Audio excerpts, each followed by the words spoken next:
বন্ধুসকল, আপোনালোকে চাই আছে MS ব্লগ আৰু মই আছো এই মুহূৰ্তত পথাৰৰ মাজত। বাৰিষাৰ বতৰত গাঁৱৰ পথাৰনো কেনেকুৱা আমি সকলোৱে জানো। কেনেকুৱা হ'ব আৰু বোকা পানীৰে ভৰা, পুৰা এয়া বোকা পানী, পুৰা মানে লেতেৰা পৰিৱেশ। কিন্তু এই পথাৰতে আৰু কিছুদিন পিছত পুৰা সেউজীয়া ভৰি যাব। ইয়াতে ধান ৰুব, পুৰা সেউজীয়া হ'ব। কিন্তু মই কিয় কৈ আছোঁ এইবোৰ? আমিতো সকলোৱে জানো, কাৰণ আমি গাঁৱৰ মানুহ। কিন্তু যিসকল মানুহ আছে টাউন চহৰত থাকে, যিয়ে গাঁৱৰ সেউজীয়া পৰিৱেশ নাজানে, তেওঁলোকৰ কাৰণে এই ভিডিঅ'টো বনোৱা হৈছে। গতিকে আহক আমি ভিডিঅ'টো আৰম্ভ কৰোঁ। এইবিলাক জেগাত আমি আগতে জাল পাতিছিলোঁ, ধুনীয়াৰ মাছ লাগিছিল জাল। কিন্তু কি কৰিব, এইবাৰ দুখৰ বিষয়, পানী দেৰিকৈ হোৱাৰ কাৰণে এইবাৰ মাছ নাই, জাল পাতিব পৰা নাই। কেনেকৈ হ'ব মাছ? সিদিনাখনে পানী বেছি হোৱাৰ লগে লগে পুৰণা মাছবিলাক ধৰি চবে খাই দিছে। এতিয়া ক'ৰ পৰা মাছ হ'ব?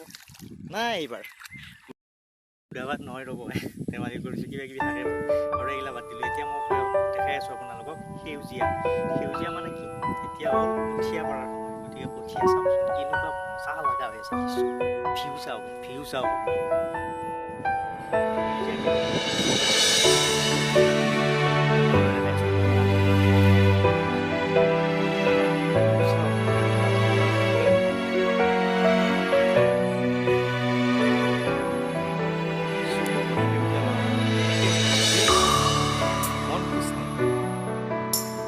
मन नहीं पड़ता।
কুন্নীৰে ভৰা, মেটেকা নাই।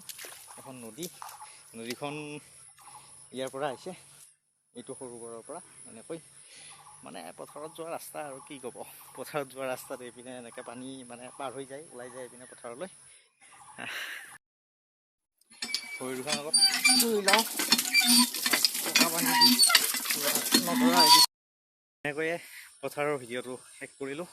ভিডিঅ'টো চাই যদি ভাল পাইছে তেনেহ'লে কমেণ্ট কৰি জনাব, লগতে লাইক কৰিব, শ্বেয়াৰ কৰিব আৰু ছাবস্ক্ৰাইব কৰিব।